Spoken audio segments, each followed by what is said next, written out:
Hi, I'm David with EV World News. We talk about electric vehicles, green energy, and the stock markets. And I'm back today with our founder and chief editor, Bill Moore. How's it going today, Bill? I am fine, thank you very well. Let's see. Now we won't talk about how I slept last night, which you didn't, but great otherwise. Yeah, well, hopefully you weren't up because of Tesla stock or No, anything I like don't that. have any Tesla stock. I Okay. can say that with confidence. Yeah. You sent me a couple articles about how do we make Tesla stock great again and stuff like that. And I thought I'd go ahead and I'd just, if you're, like I said, if you've been in a coma and you're coming back and you're looking at your Tesla stock, you know, you may not be that upset. Now, here it is. So Tesla had some bad news yesterday. So they're down almost about 5% today. And for the last 5 days, they're down 2%. So that just seems like it could just be a market correction today. We start going out to a month, they're still down 5.57. That seems like a lot, but we go 6 months, they're up about 12%. We go a year, they're up 60%. And we go 5 years, they're up 740%. Well, yeah. I guess it just depends on what your time horizon is. If it's one day, it doesn't look good today. Yeah. Well, the link I sent you was interesting because really all it was people commenting, offering their different perspectives on what's happening at Tesla, and is it okay? Is it going to improve? Is it going to go away? There's that speculation out there too. So that's why I shared it with you. I just thought, wow, that's an unusually long thread of people sharing their opinions. And they are what they are. They're the one person put it, if you're joined at the hip with Elon, you're going to have a positive outlook on this, and if you're not joined at the hip or wish you had bought the stock when it first came out, Yeah, well, you can see a 700% improvement.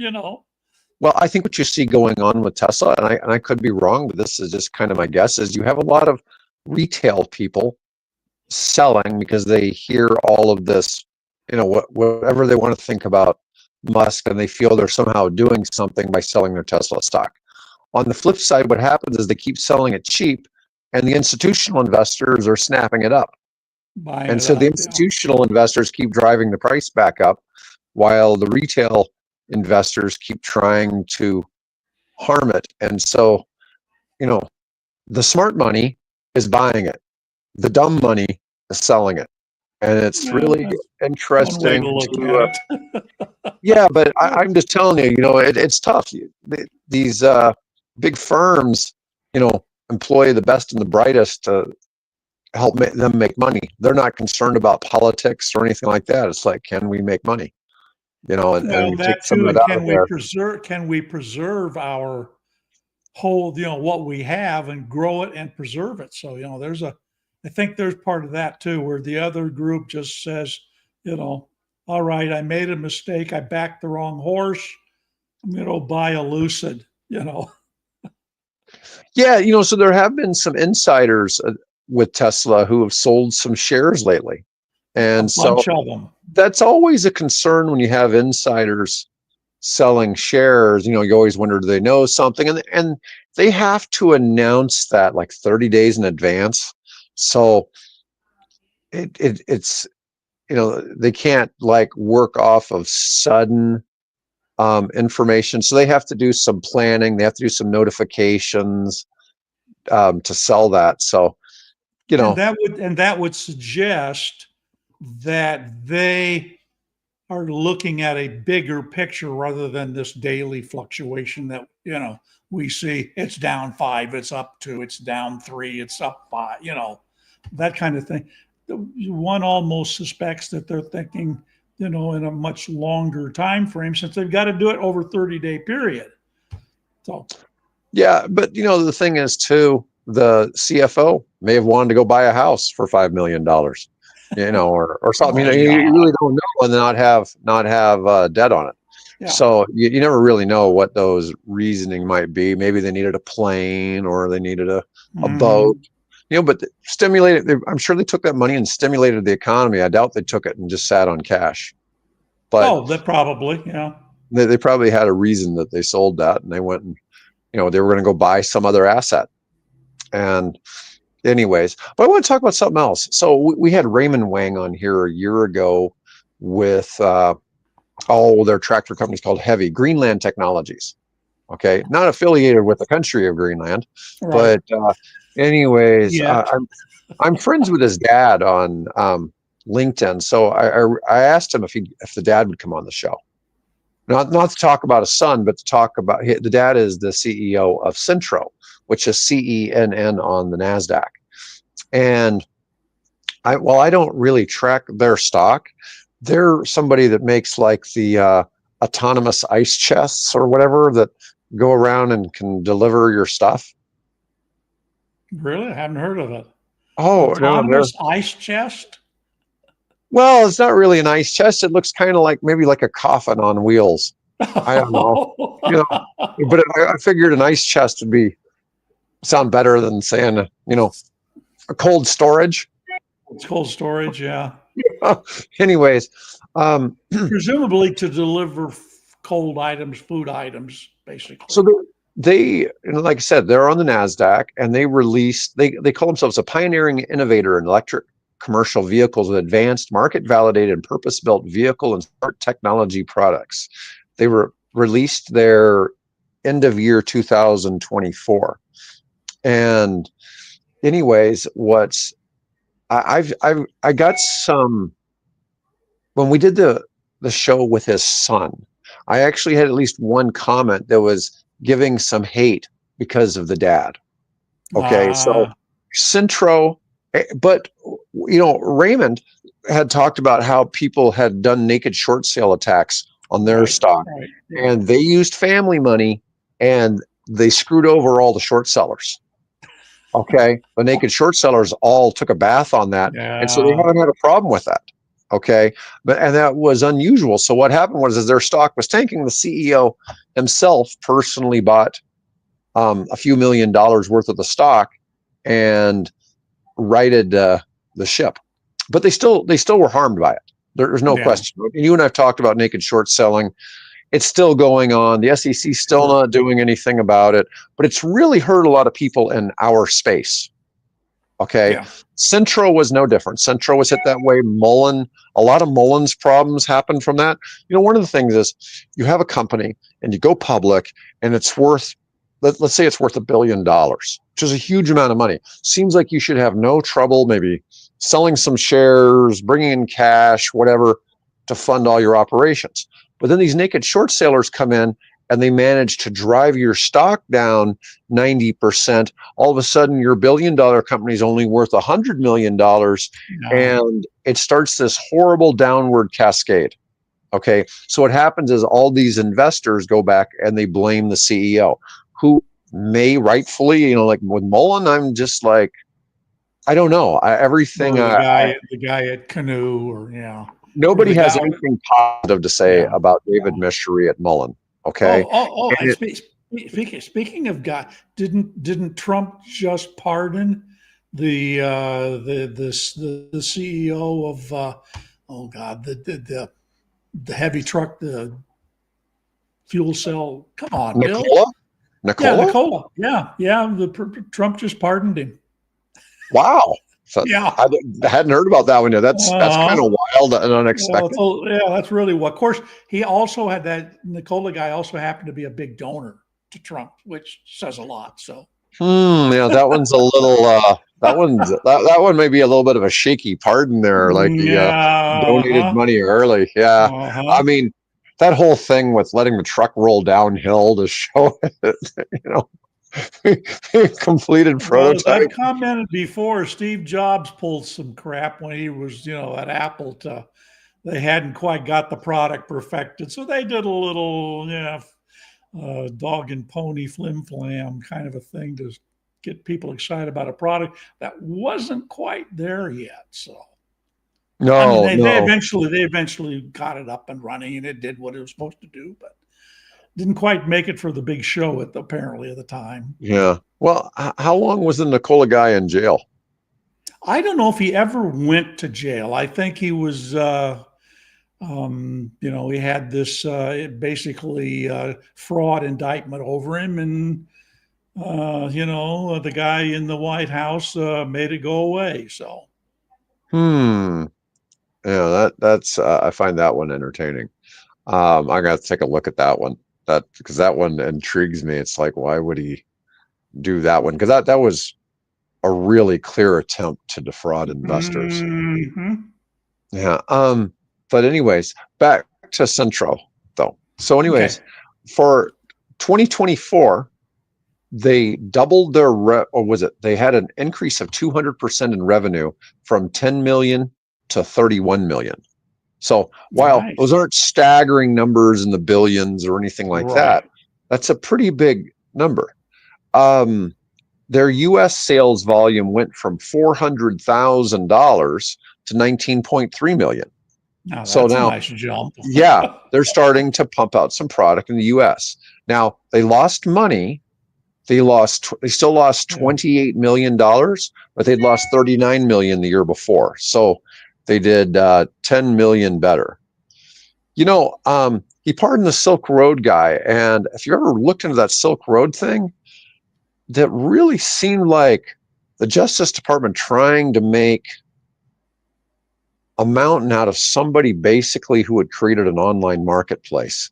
And I looked at that. I've been in e-commerce. I've sold over $100 million worth of products online over the years. And I looked at what this guy did, and I'm like, man, that could have happened to anybody. So I think that was something that was kind of a long time coming. It just the guy had no criminal history, never done anything. Some people figured out how to do some bad things with his platform, Yeah. and they punished him for owning the platform. So he wasn't involved in any of the actual shenanigans. So other than having the platform for it. So that was that one I thought was a good one. But this other one, yeah, but this other one with Nikola, it's like that sounds a little sketchy. But Uh-huh.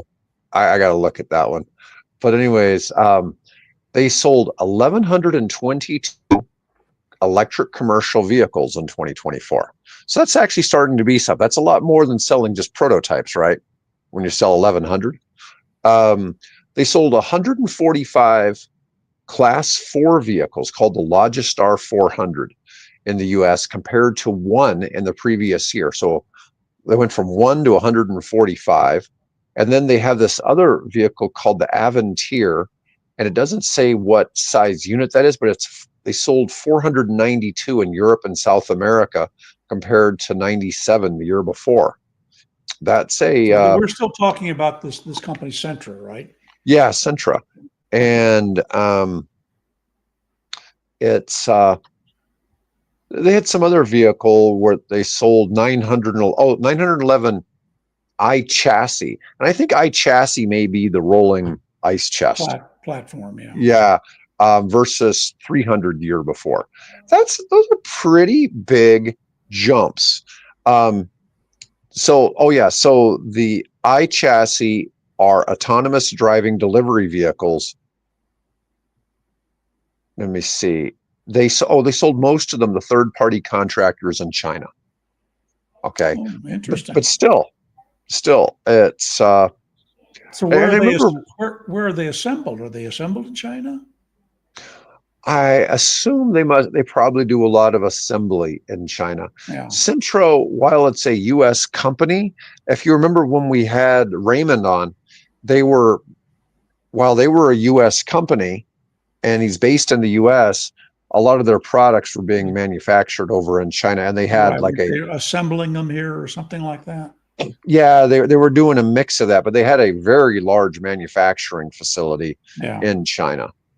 And I just thought it was kind of, we haven't, man, I couldn't tell you when we last spoke about Centro. It's been a long time, that's for sure. Yeah. So anyways, let's talk about this Dodge Charger EV versus the Toyota Supra. Now, I thought that was kind of an odd comparison because I don't know if I even know anybody who owns a Supra. Okay, so I don't know anybody who owns the Dodge Charger EV Right. I was yet. going to say that. Okay, but the Dodge Charger EV is already outselling the Supra in 2025, but it's far from being one of the top dogs in terms of sales. Now, when you look at this, I mean, I've always liked the look of the Charger. Let's see here. I mean, you can't tell that's an EV from the picture. It just No. looks like any other Dodge muscle car, right? And you But can't tell it by the sound either. oh, that's right. I forgot they're making Because they got this transonic or whatever they call this thing, this exhaust note that is artificially generated because there's no internal combustion engine. It's just electric. So you got to make it sound powerful. So that's what they're doing. so I for the should first point out that the reason I brought this article to your attention is because of the two slants to the very same story. Whereas the one slant comes out and says, this thing is a flop. Basically, it's a flop. It's not selling. Nobody's buying it. And then right after that is a story about the same vehicle that puts this completely different spin on it that says, well, it's better and it's selling more than the Supra is selling. So I thought, okay, that's a little different approach to the problem. Well, it's all relative, right? So Yeah. in this article, in the first 3 months of the year, Dodge sold 1,947 of the electric muscle car. If you put that out for a full year, you're at about 8,000 sales. That's almost as much as the whole company of Lucid did the last couple of years. Mm-hmm. Okay, that's not bad. That's not bad. I mean, but I don't know how that is compared to the normal Charger. I mean, you probably in a given year sold more than 8,000 Dodge Chargers as police cars alone. Yeah, probably. Okay, never mind the general public. I bet half of all the ones sold are probably of Dodge Chargers are probably police cars, because you've had Ford and GM kind of get out of that space. I mean, all of the Ford sales for police are now Explorers or F-150s, right? Yeah. GM sells Tahoes, and I'm sure there's something else. It escapes me right now to think of anything GM in the police space anymore, because you used to always have the Caprice Classic, and Chevy's not building big SUV or big sedans anymore. Yeah. No, I'm sure. I mean, you see the Yukon or Yukons, Tahoes, whatever, as police vehicles. But I'm trying to think of anything smaller from Chevy I've seen. It's almost always, when it's a car, it's almost always Dodge. Here in Nebraska, those are the only two vehicles you really see for police are Dodge Chargers or Ford Explorers. Yeah. Most of the departments around here all run the Explorer. Then occasionally the Highway Patrol has some pickup trucks, some F-150s. Right. Yeah, we should point out to listeners who might be new is that Dave used to be a deputy sheriff. Yeah, deputy sheriff. Yeah, in Tennessee. But anyways, so that 1,947 sales, in comparison, Toyota sold 421 Supras in the first quarter. BMW sold 520 of the BMW Z4. Subaru sold 800 of the BRZ, and Mazda sold only 1,146 Miatas. So the EV accounted for 65% of total Charger sales. So it outsold the gas version 2-1. and which we should also point out the fact that the Ford Mustang Mach-E is running rings around the original Mustang now. They selling far more of the the Mach-E than they are selling the original Mustang. Yeah, but if you were a Musk hater and you wanted to buy something that was as close to being equivalent to a Model Y as you possibly could, that the Good choice. Mach-E, the Mach-E is really your closest competitor, both price-wise, feature-wise, in that space. Do we know where? I haven't checked to see where that's built and how that's going to be impacted by Liberation Day tariffs. So, I would guess that. Well, I think they make the F-150 in Tennessee. Let me see. Where is the Ford? oh, and if you jump in there, check out and see where they build the Mustang Mach-E. It's Hey, built. by the way. It's built in Mexico. Uh-oh. At a place I can't pronounce. It looks like it's the Cuautitlan Izcalli or something like that. Assembles the Mach-E for the U.S. market. They also make it in China. You know what I saw, by the way, speaking of which, go ahead. Well, I was going to say but the ones in China are only for China. Okay. Yeah. And the batteries are made by LG, a Korean company in Holland, Michigan. There we go. Wonderful. American manufacturing right there. LG Electronics solves that problem. Now, I was going to mention that I just caught a video, on YouTube. They have these little shorts, right? And we even do some of those, right? So there is a short segment of the Royal House Guards, the horse guards. Horse guards, I guess, is the guys that sit on the big, beautiful black horses outside of wherever palace they're guarding. And apparently they had a tourist who collapsed. And so the house guard had to take, or horse guard, had to take and call for an ambulance, a rescue ambulance. And before that, they brought in, I think it was a British police, London police car. Do you know what that London police car was? A Mustang Mach-E. Oh, that's funny. Surprised the heck out of me. In downtown London, they're using the Mustang Mach-E now with the London police force. Nice, wow. Nice. Yeah. Yeah, no, I noticed that right away. Oh, and I saw that they're at least making the battery in the U.S. Right. Because that's how the incentives work, right? Yep. And that's why we've gotten, $20 billion in, commitments from foreign manufacturers to make batteries in the United States. I mean, they're creating American jobs. Okay, and that's what's the real important issue. It doesn't matter that it's Toyota or Hyundai or whatever. It's that the jobs are in the United States, right? And we increase manufacturing in the U.S. So it affects our gross domestic product and our trade imbalances and all those kind of things that affect the economy.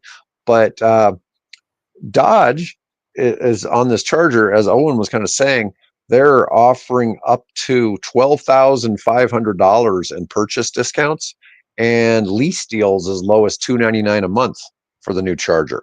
That's pretty enticing. Yeah. I haven't really seen, we've seen a few news articles here and there, but it's, you don't really see a lot about Dodge and EVs. And it's good to see that they're finally catching up, getting into the space, and they're getting some love from some people. I mean, the Charger's a great looking car. There's no question. They're beautiful cars. And it's really retro. I mean, my son bought a what was it? There's the Plymouth. What's the Plymouth version? There was a Plymouth version that looked like the Dodge Charger, right? It was kind of the same muscle. Yeah, car, I'm not sure. Yeah, I forget the name of it, but anyway, he bought one of those, and that was that was a late '60s or early '70s model that he bought. Mm-hmm. So yeah, that's been around a while. It's just it's a heritage model. It's kind of like maintaining trying to maintain the front end of the original Mustang like it came out in, what was it, 64 or 65? Mm-hmm. Keep that sort of heritage mark, or the BMW, dual kidney, twin kidney in the front. Yeah, it's I don't know if I'm not interested in one, but it certainly attracts an audience, definitely. And I'm glad they're selling. I'm glad they're selling them. So yeah, so it's kind of good news about the Charger. So only question: will. can you turn off that sound? I bet you can. I bet you probably can. Yeah. All right. I want to talk about some. We see these things in the news all the time that we're dependent on China for lithium. The truth is, we're not dependent on China for lithium. We're dependent on them for battery manufacturing, right? So 51% of the Well, world's lithium. yeah, that and refining, Yeah. because a lot of the refining of the lithium, they send bulk, lithium carbonate from Australia up there, and Mm-hmm. stuff out of Canada in bulk, spodumene, and then it gets all refined. A lot of it being refined in China, which is why Elon is building a factory in South Texas to do his own refining of lithium here locally. Yeah. I suspect there's a software setting where you can just turn it off. Yeah. I just, it does make you wonder. You don't necessarily have to go in and unplug the speaker, but so 51% of the world's lithium is mined in Australia, but it's Mm-hmm. all over the world. And Yes. the largest source in the continental United States is Thacker Pass in Nevada, right? So, anyways, I got some news on that. So, a company called Sacred Indian ground, by the way. Oh, is it? Yes, that's a problem. Yeah. Is that why so many of the lithium batteries are now manufacturing is going on to Indian reservations? Maybe Well, no, that could be. it's their sacred element. Yeah, well, yeah. I mean, do you dig? They get very, and I think I rightfully don't know. so. They get very upset about their ancestors being disinterred and things of that nature. So no, there is some opposition to the Thacker Pass project, even though it is the largest source that we know of lithium in the country, because it's sitting on what's considered sacred native ground. I think it goes back to some ancient, some old Indian battles and things of that nature. So here's a couple things. So for starters, Lithium America Corporation, which trades on the Toronto as LAC and the New York Stock Exchange as LAC, today announced the closing of the previously announced $250 million investment from fund entities from Orion Resource for the development and construction of phase one of the Thacker Pass lithium project in Humboldt County, Nevada. Mm-hmm. Now, this 250 million. So Lithium Americas and General Motors Holding, GM, together have the Thacker Pass joint venture partners announced the final investment for Thacker Pass phase one. Now, as part of this closing, this satisfies the loan that Jigger made for the Department of Energy, loaned them $2.26 billion, but it was contingent on them getting this first. So they had to bring in cash from a lot. This is one of the challenges with those DOE loans is a lot of times you have to get private funding to get other money behind it. Yeah, in order to get that. So they got enough to satisfy the requirements, enough equity pumped in to get the $2.6 billion loan from the Department of Energy. And let's see. And at the same time, a company called FID, GM, and Lithium Americas contributed another 100 million and 192 million in cash to the JV. So it sounds like it's going to be a well-funded operation. We're going to have lithium extraction, and it doesn't say anything about refining, just that we know that they're going to pull that. So it's the largest known measured lithium resource and reserve, proven and probable in the world. So that is a pretty big deal. That is that. If my memory serves me right, that sits on a huge ancient super volcano. That Well, Thacker see, there Pass, you go. yeah, it's that Thacker Pass area. Nothing that's active or anything like that, but at one point, some whatever billion years ago, Hmm. I think that was a super volcano. Okay. All right. So let me go on to my surprising story of the day. This one's about India. So, we've had a lot of stuff on here about India, world's largest solar farm. And rightly so. And I mean, they've certainly deserved it. They've been doing all kinds of things to do it. Now,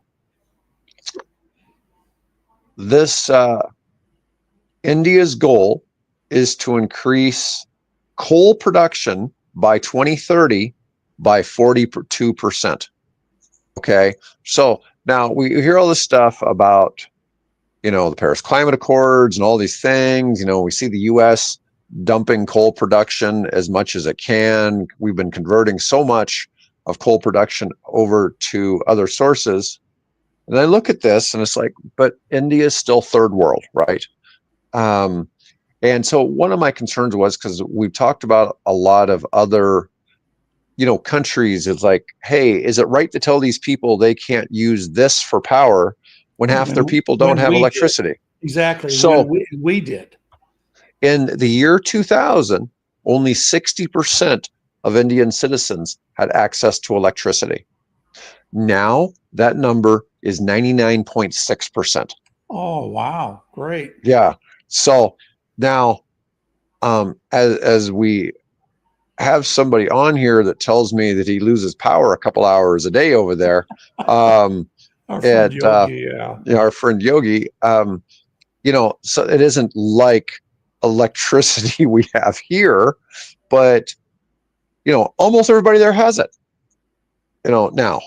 And so to a certain degree, if we were talking like in an African country where a lot of them, only 50-60% of the population has access to electricity, then it seems almost Yeah. unfair to tell them they shouldn't be doing this. But yeah, they intend to go from 1,000 million, well, 1 billion tons to about 1.5 billion tons of coal usage by 2030. And here's the irony is because when you do that, you're Mhm. obviously putting lots more CO2 in the air, you're driving the temperature up.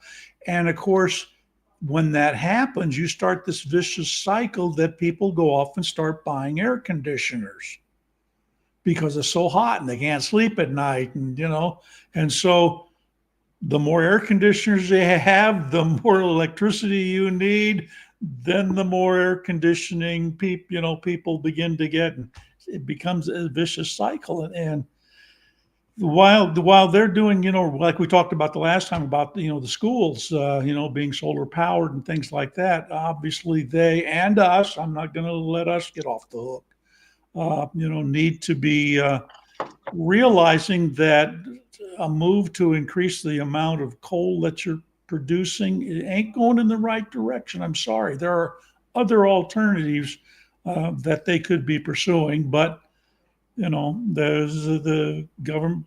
There's a lot of coal there, and I guess they figure there's a big market, and we need to sell it. And people need electricity.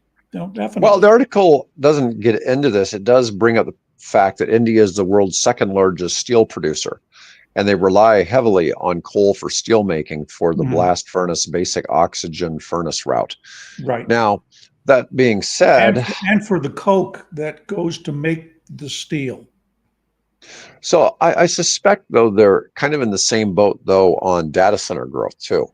Maybe not to the extent the US is, but I can't help but imagine that with a population 5 times the size of the US, that they're not going to have huge data center needs with AI. And as much as Oh India yeah. is huge in technology and things like that, that it's not going to be a big issue.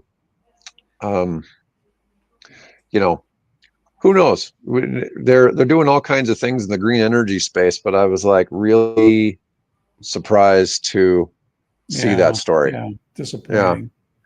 Yes. But that's the way that goes.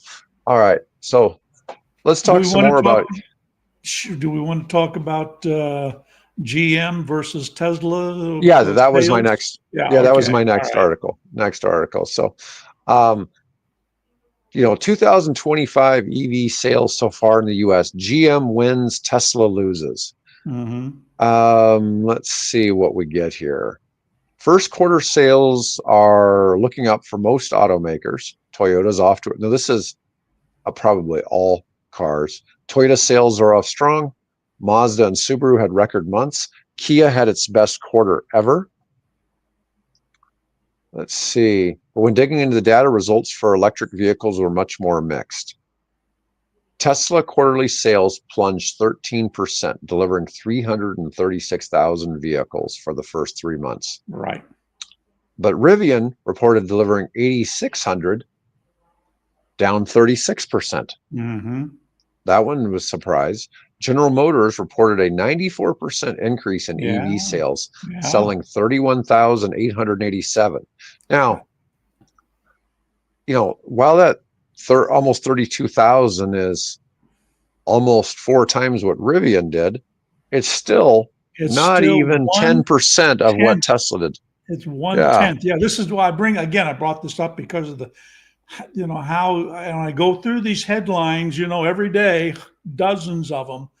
You see where the headline gets slanted in such a way to obviously.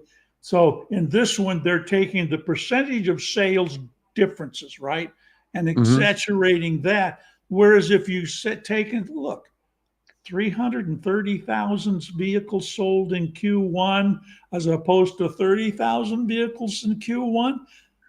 That means that Tesla sold 10 and a half times more vehicles than GM did, right? So you could have just turned that thing around and said GM still struggling to catch up with Tesla in sales, right? That would still be an honest headline. Tesla's shortfall in sales was over 40,000 less cars, which is more than what GM and GM Rivian did together. sold, right? Yep. Yeah. Yeah. It's still, Tesla's still the 800-pound gorilla in the room, Oh, right? definitely. Yep. Yeah. Only the Cadillac Lyriq saw its sales fall at GM. That was down 26%. Although Cadillac launched the Optiq and the Escalade IQ EV, which more than made up for the losses from last quarter, Yeah. and increased Cadillac's EV sales overall. Every other GM EV, including the Hummer, saw its sales increase compared to last year.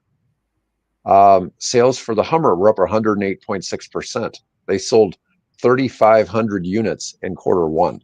Well, the price isn't, remember when that Hummer came out first, they were selling, the dealers were getting like 200,000-300,000 Oh, for them. yeah. Huge. Yeah.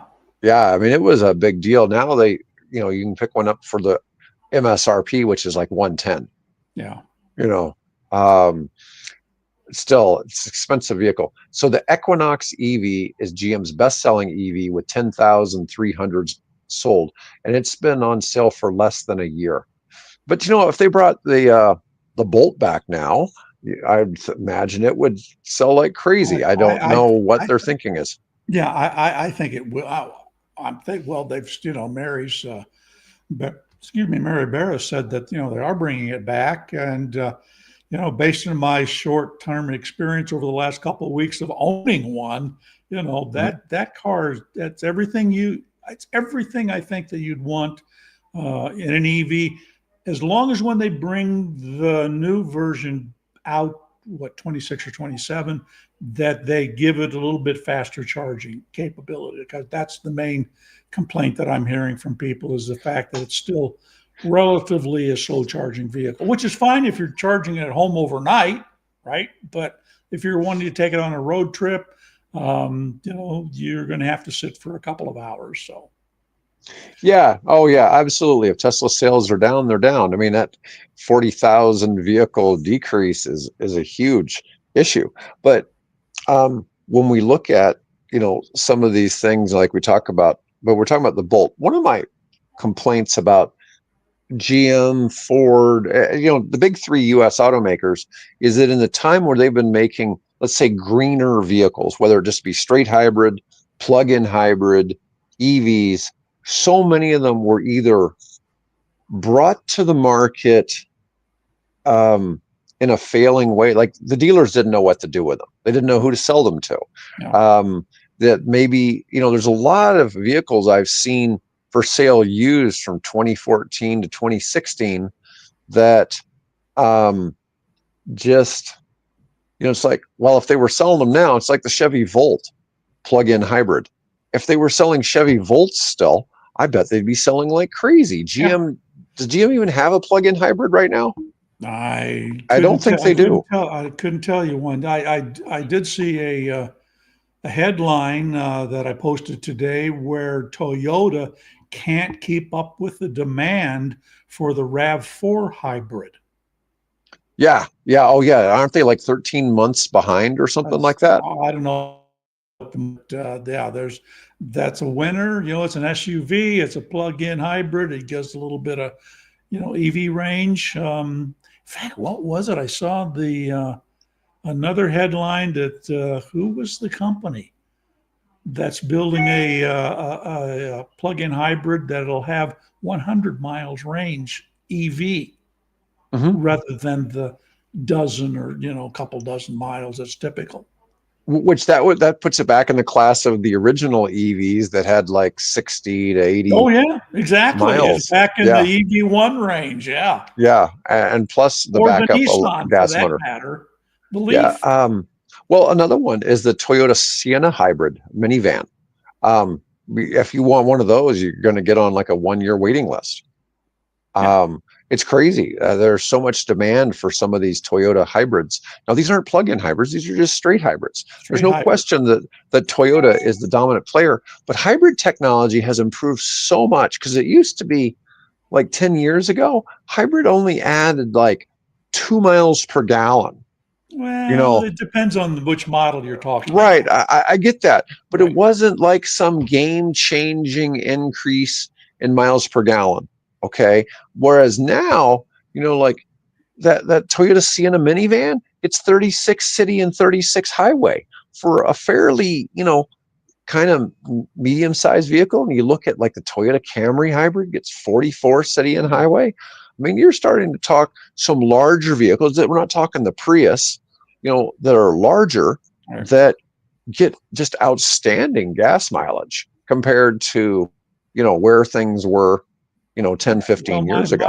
my 2000 Honda Insight model serial number 956, I think it was, off the assembly line. I got 60 miles per gallon. Yeah. But that was streamlining and lightweight and 2-passenger, right? Right. Aluminum body, rear fairings over the back wheels. Well, they did Mm-hmm. everything they could. Small cylinder, 4-cylinder engine. But I got 60 miles per gallon. That was fun car to drive when I wasn't old and had trouble getting in and out of it. So. Yeah. BMW's battery electric cars were up 26%. They sold 13,500 EVs. Now let's see. For Ford, due to the E-Transit and the Mach-E, EV sales were up 11.5% for 22,550. Although the F-150 sales went down, they only sold 7,100 electric pickup trucks. The funny thing about that is now all of a sudden you got a lot of people selling electric pickup trucks. I mean, when F-150 hit, it was the first, right? And then GM caught up a little bit later, and then you had the Cybertruck come out, and people make fun. I don't know if we're going to see Cybertruck sales on here or not. I'm curious what that was. Speaking of which, I was sat in on a local Sierra Club call yesterday evening, and we were talking about the vehicles that are going to participate in the Earth Day celebration here in Omaha. And there'll be a Ford F-150 Lightning. We think we can finally get a Rivian here, and a shock of shocks, somebody's going to bring a cyber truck Oh, nice. to the Earth Day celebration Saturday, 6th of April in Elmwood Park here in Omaha. So if you're in the area, come on out and see us. I'm going to have both my cars there. So Nice. Nice. Let's see. Kia saw the sales for the EV6 and the EV9 go down a few percent. But the Ioniq 5 went up 26% and the 6 went down. have Oh you my God. seen So, the new 6? Holy smoke. We no, should I try to haven't pull seen up it yet. a picture and show them what the new Hyundai 6 Ioniq 6 is. Wow. It would make Buckminster Fuller proud. Let's see. Yeah, I See what I posted. got. In fact, it's going to be one of the editor's choices I'm going to post here later this afternoon. Oh, it does look nice. I mean, these Yeah. are renderings. So these aren't actual images, but let's see what we get here. No, that's not the one I was looking at. There's some others. Yeah, that's probably a little more like it. Yeah, I mean, nice looking. I've seen them around. Let's see. But the Subaru Solterra, as you know, let me see. Owen said in the chat, their sales were up 173%. That's a huge change. Oh, and the Busy Forks was up 105%. They sold 5,600. People looking for an alternative to a Tesla. Yeah, that's what it seems like. And it Yeah. really has helped some other companies. But it's interesting how I think that a lot of Tesla owners are people who would drive Toyota. Okay. And so what's happened is if people kind of turned away from Tesla, their natural reaction is go back to Toyota. Right. And Although I think we're seeing stories where the Lucid is saying that they're seeing a lot of crossover from people who had driven or were getting rid of their Teslas and stepping up to the Lucid Gravity in the air. Oh, the Nissan Leaf jumped 103% from 1,100 to 2,154. So that was pretty big. There's some interesting ones.